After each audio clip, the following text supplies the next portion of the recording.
नमस्कार दोस्तों, मैं हूं आपका होस्ट और दोस्त आरजे शशि सालवानी। आज हमारे बीच में एक बहुत ही मशहूर एक्टर है। इन्होंने रामसेस के साथ काम किया, कांति शाह किशन शाह के साथ काम किया, हरिनाम सिंह के साथ काम किया, 110 फिल्में की हैं कांति शाह साहब के साथ। Please welcome veteran actor Vinod Tripathi. तो सर, आपका स्वागत है हमारे रेडियो शो रेडियो उड़ान पे। और पहला सवाल यही है कि क्या आपने कभी बचपन में सोचा था कि एक्टर ही बनना है? नहीं, ऐसा नहीं है शशि जी। बचपन में मैंने तो नहीं सोचा था कि मुझे एक्टर ही बनना है। ओके। एक्चुअली मेरे फादर मुझे डॉक्टर बनाना चाहते थे। ओके। लेकिन मैं हिंदी मीडियम में पढ़ता था। अच्छा। मेरी पैदाइश वगैरह सब मुंबई की है। ओके ओके और उस समय मैं स्कूल में था। ओके।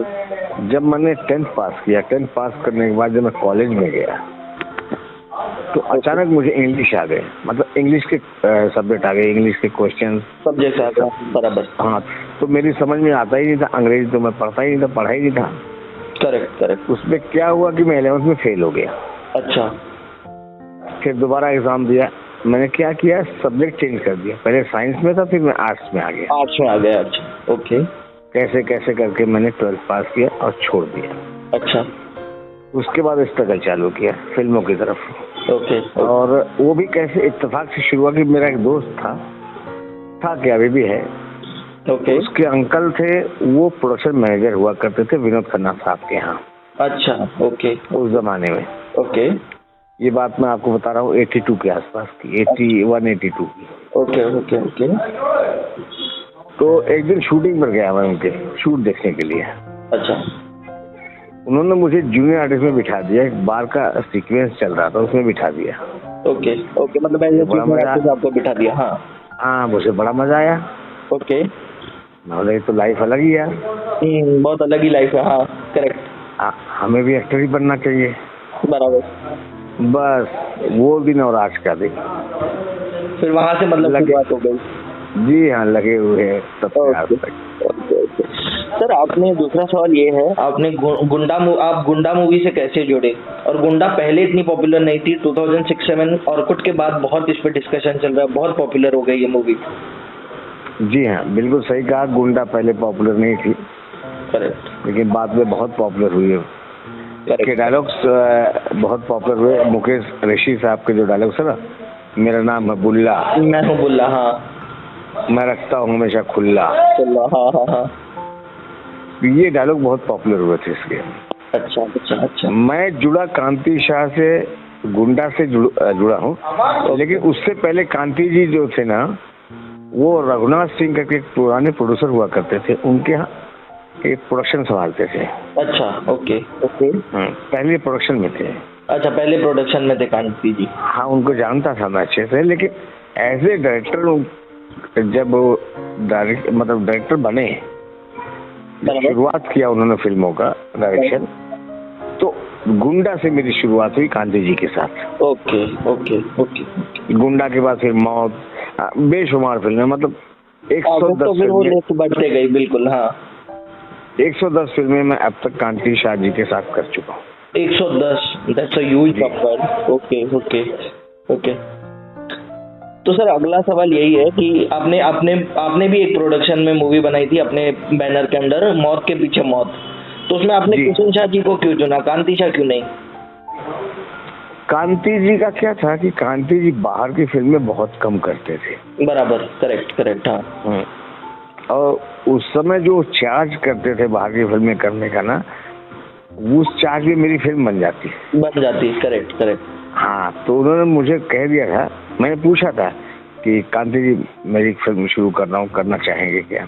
बिल्कुल। बोले नहीं विनोद, मैं नहीं कर सकता, टाइम नहीं है। ओके। तो मैंने इनके भाई किशन को लिया। किशन जी को। किशन शाह जी के साथ भी मैं उस समय 10-12 फिल्में कर चुके थे आप। हाँ बराबर, आपने किशन शाह जी के साथ भी बहुत काम किया है। बिल्कुल बिल्कुल। हाँ, उनके साथ 23-24 फिल्में की है। Correct correct correct. सो अगला सवाल यही है सर, आपने ड्रैकुला मूवी में भी काम किया, उसमें एडी तीरथ सिंह थे। तो कैसे आप ये फिल्म से जुड़े ड्रैकुला से, और तीरथ सिंह के साथ आपका क्या एक्सपीरियंस था? जो ड्रैकुला फिल्म थी वो तीरथ सिंह उसमें एडी थे, लेकिन पिक्चर कांति शाह की थी। अच्छा, ओके, कांति शाह की थी, ओके। हाँ, कांति शाह प्रोडक्शन में थी वो, पाली फिल्म्स में। Okay, correct. तीरथ जी उस समय कांति शाह के असिस्टेंट हुआ करते थे। अच्छा, ओके। तो कांति जी ने उनको ब्रेक दे दिया कि चल एक पिक्चर तुम कर लो ये। अच्छा, ओके। बाकी तीरथ जी के साथ भी एक्सपीरियंस अच्छा ही है अपना, कोई बुरा नहीं है। अच्छा, अच्छा, ओके, हाँ, बढ़िया। आपकी जो दूसरी फिल्म थी डुप्लीकेट शोले, उसके बारे में कुछ बताएं। आपने उसमें गब्बर का रोल भी प्ले किया था, तो उसके बारे में कुछ बताएं। डुप्लीकेट शोले में मैंने 7 रोल प्ले किए हैं। अच्छा, ओके। 7 रोल्स। ओके। गब्बर भी मैं ही हूँ, गब्बर की एक रखेल होती है सकीना, ओके। वो भी मैं ही हूँ, ठाकुर भी मैं ही था, अच्छा, इंस्पेक्टर भी मैं ही था, उसका भाई होता गंजवा वो भी मैं ही था। टोटल 7 रोल्स थे। वो भी एक हादसा है सर। अच्छा, ओके, ओके। एक्चुअली मैं गया था गब्बर के ही लिए। हाँ, गब्बर ही कर रहा था। हाँ। हाँ। एक फोन आता है कांति शाह जी को, उस जमाने में मोबाइल तो होता नहीं था, टेलीफोन होता था, लैंडलाइन टेलीफोन। हाँ, हाँ, उनके नंबर पे घर पे फोन आया था। जो ठाकुर प्ले कर रहे थे माधव मोगे साहब, करेक्ट। वो शायद नहीं आ रहे थे, कैंसिल कर दिया था उन्होंने। अच्छा, ओके, तो कांति जी, अब हम लोग आउटडोर में ईडर में हैं, करेक्ट, शूट कर रहे हैं, अचानक वहाँ फोन मैसेज आता है कांति जी को पेजर पे। हाँ, पेजर, हाँ, उनके प्रोडक्शन वाले के पास पेजर था, गुलाब शेख के पास। करेक्ट, हाँ। अचानक मैसेज आता है कि कांति जी को अर्जेंट बोलो कांटेक्ट करने के लिए। ओके, ओके, कांति जी ने फोन किया। ओके। अब जब उनको पता चला कि माधव मोगे नहीं आ रहे, हाँ, ये परेशान, अब क्या करें आदमी। हाँ, मतलब अब उन्होंने मुझे बोला कि विनोद, तेरे सामने ठाकुर है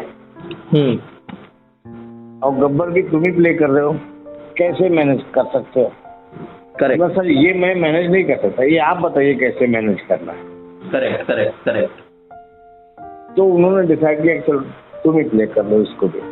अच्छा, तो अचानक इंस्टेंटली ये सब जो चीजें डिसाइड हो गई कि आप ही सारे रोल जो है करेंगे। हाँ, तो मैं बोला सर जो एक्टर का काम आप मुझसे करा रहे हैं, जो नहीं आ रहे हैं, बराबर, तो आपको कंपनसेट करना पड़ेगा। बिल्कुल। उनकी पेमेंट का हाफ पेमेंट मैं लूंगा। हाँ, वो रेडी हो गए और मैं भी तैयार हो गया। करेक्ट। तो उस तरीके से मतलब जो है डुप्लीकेट शोले बन गई। जी। ओके। सर 1992 के बाद रामसे ब्रदर्स, मोहन भाकरी, विनोद तलवार साहब, दिलीप गुलाटी, ये जितने भी टिकट डायरेक्टर्स थे, इन्होंने जो है मूवी मेकिंग जो है पॉज ले लिया थोड़ा। मतलब रामसे वालों ने तो हॉरर फिल्में बनाना बंद कर दी काफी सालों तक, फिर वो लोग टीवी में चले गए। या मोहन भाकरी साहब भी जो है अभी पुणे शिफ्ट हो गए हैं। तो क्या वजह है कि 92 के बाद सब लोग ऐसे अलग अलग बिखर गए यहाँ वहाँ? 92 के बाद एक्चुअली बिखरे नहीं। क्या हुआ, जब देखिए कोई भी बिजनेस डिमांड और सप्लाई का बिजनेस होता है, कोई भी चीज, करेक्ट, भले फिल्म मेकिंग हो, करेक्ट, या और भी कुछ बिजनेस कर रहे हो, जिसकी डिमांड ज्यादा बढ़ती है सप्लाई उसी की बढ़ती है। बिल्कुल सर। तो हर चीज का एक दौर आता है, करेक्ट, अच्छा दौर हो या बुरा दौर हो। Yes, correct. जैसे आज की तारीख में देखा जाए तो छोटी फिल्में नहीं बन रही है। बिल्कुल, हाँ, बनती है तो फिर ओटीटी के लिए छोटे जो एप्लीकेशन है उनके लिए बनती है, बराबर। बस थिएट्रिकल तो बंदी हो गया, ऑलमोस्ट समझिए सिंगल स्क्रीन नहीं के बराबर है अभी। बिल्कुल। तो उस समय दौर आया, क्रैशर शुरू हुए, फिल्में लोग बनाने लग गए लेकिन नहीं दिख रही थी, बिजनेस नहीं हो पा रहा था, बराबर। तो लोगों ने ट्रैक चेंज करना शुरू कर दिया। करेक्ट, हाँ। बस यही कारण, और कोई कारण नहीं। जैसे रामसे ब्रदर्स चले गए टेलीविजन की तरफ, री हॉरर शो इतना पॉपुलर हुआ। हाँ, करेक्ट, हाँ। मैंने भी 70-80 एपिसोड किया संदीप जी के साथ। करेक्ट। ओके, मतलब यही बता रही कि डिमांड और सप्लाई का ही पूरा खेल था।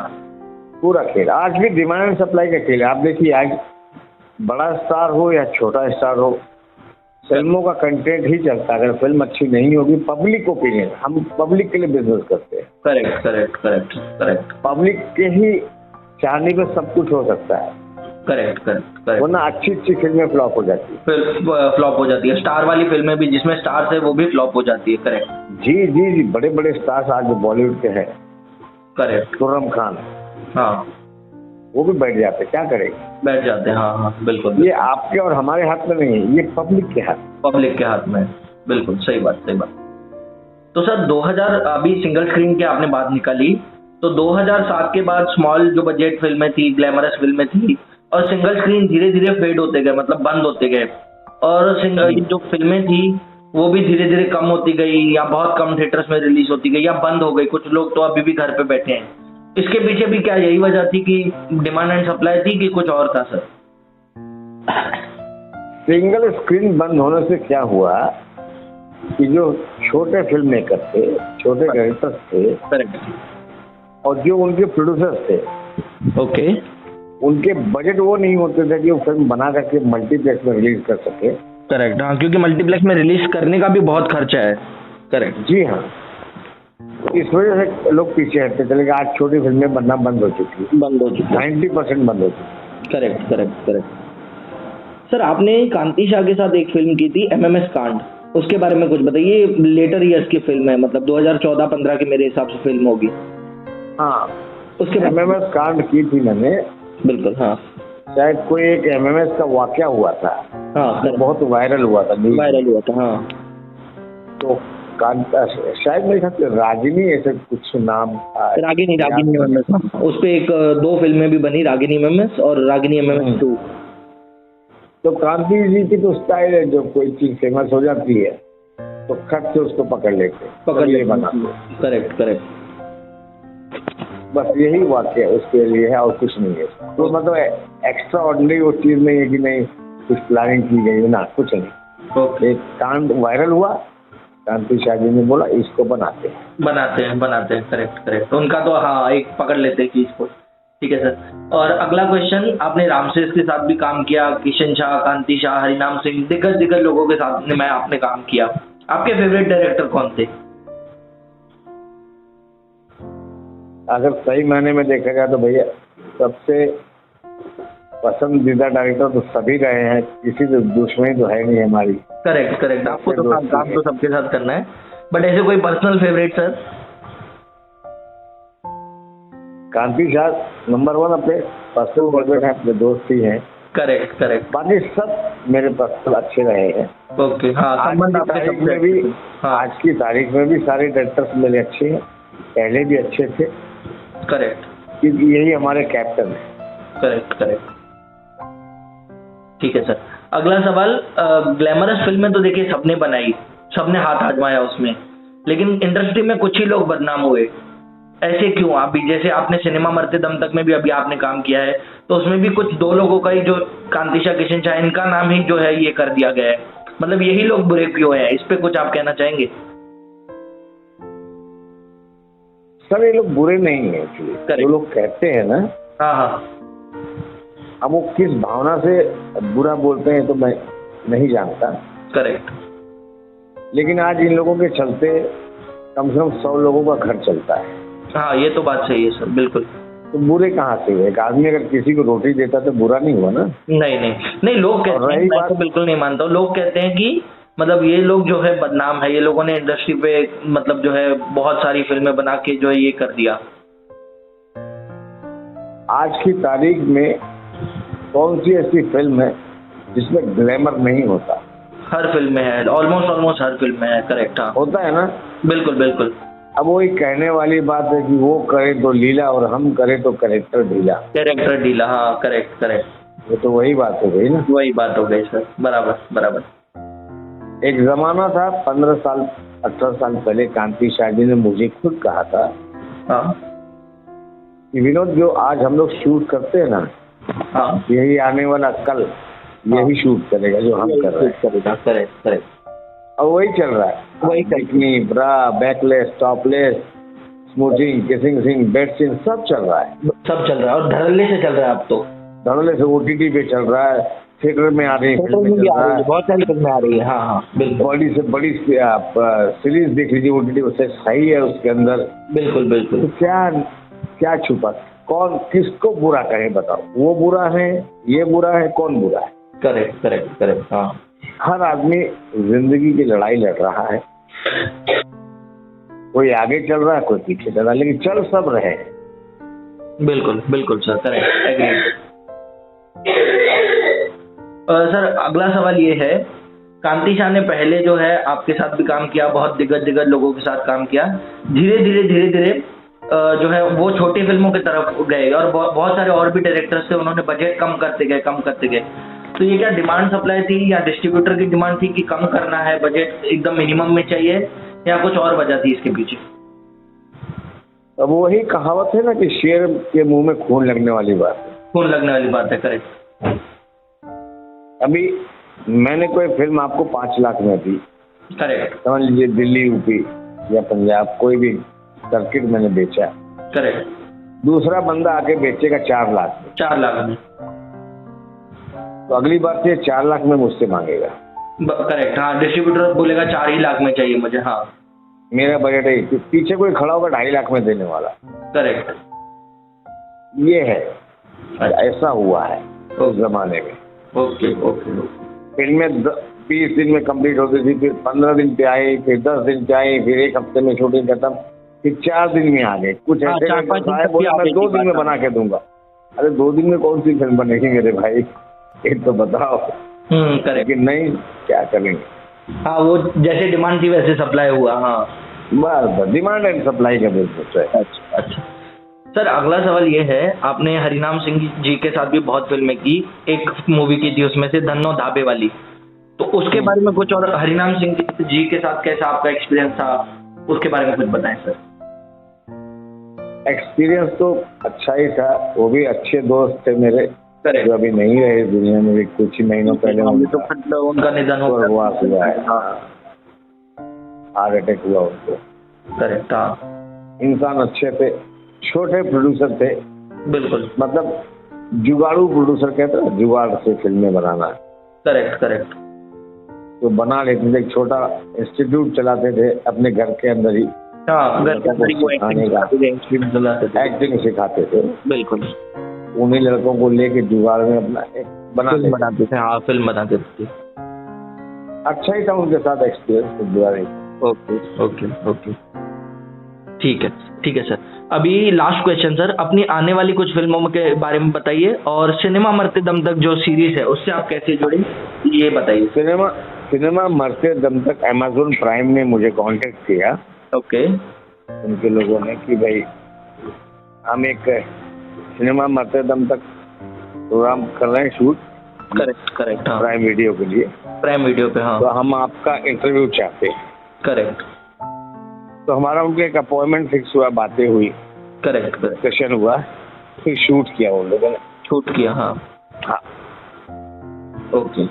अभी 2nd सीजन भी आने वाला उसका। अच्छा, उसका 2nd सीजन, तो मैं तो बहुत एक्साइटेड रहूंगा, क्योंकि मेरे को 1st सीजन बहुत अच्छा लगा था, तो 2nd सीजन के लिए तो मैं एक्साइटेड रहूंगा बिल्कुल। और आने वाली कुछ फिल्मों के बारे में बताइए सर, आप अभी क्या काम कर रहे हैं, अपकमिंग आपके प्रोजेक्ट क्या हैं? अभी तो शशि जी, मैं फिलहाल तो जो वेब सीरीज है छोटी OTT प्लेटफॉर्म्स के लिए उनके लिए, हाँ, जैसे रैबिट टीवी के लिए कर रहा हूँ, ओके, और हैबिट के लिए कर रहा हूँ, जलवा के लिए कर रहा हूँ, ओके, वाओ के लिए किया पहले। ओके। तो ऐसे करके छोटे जो OTT प्लेटफॉर्म्स है, उल्लू के लिए भी किया था बीच में। उल्लू, हाँ, करेक्ट। तो अपने जो प्रोड्यूसर्स हैं, जैसे जहाँ का रोल मिलता है और मेरे लायक कोई किरदार होता है तो लोग आपको करते हैं। हाँ, जी हाँ। ओके, मतलब काम चल रहा है अच्छे से, एकदम धड़ल्ले से। और फिल्में तो खैर अभी इस वक्त तो 2 फिल्में कंप्लीट होके पड़ी, लेकिन अभी क्या नाम बताऊं मैं आपको, अभी सेंसर वगैरह किया नहीं इन लोगों ने। अच्छा। तो सेंसर वगैरह हो जाए तो फिर मैं आप, तो ये बाहर के डायरेक्टर्स की फिल्म है, मतलब आपके प्रोडक्शन की नहीं है ना? बाहर के डायरेक्टर। ओके, ठीक है sir. Thank you very much, आपने टाइम निकाला सर, और सभी सवाल जो है आपने बहुत अच्छे से जो है information the. Thank you very much, आपने रेडियो उड़ान के लिए टाइम निकाला। All the best for your future sir. बहुत बहुत शुक्रिया शशि जी आपका, और आपके सुनने वाले सभी दर्शकों को मेरा प्यार भरा प्रणाम स्वीकार हो भाई। रेडियो उड़ान के जितने भी दर्शक हैं करेक्ट।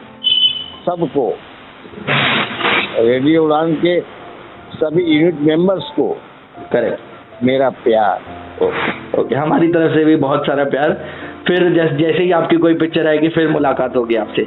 चलिए सर। बिल्कुल शशि जी, तब तक के लिए विनोद त्रिपाठी को आज्ञा दें। जय हिंद। जय हिंद, जय Hind sir. Thank you. Welcome.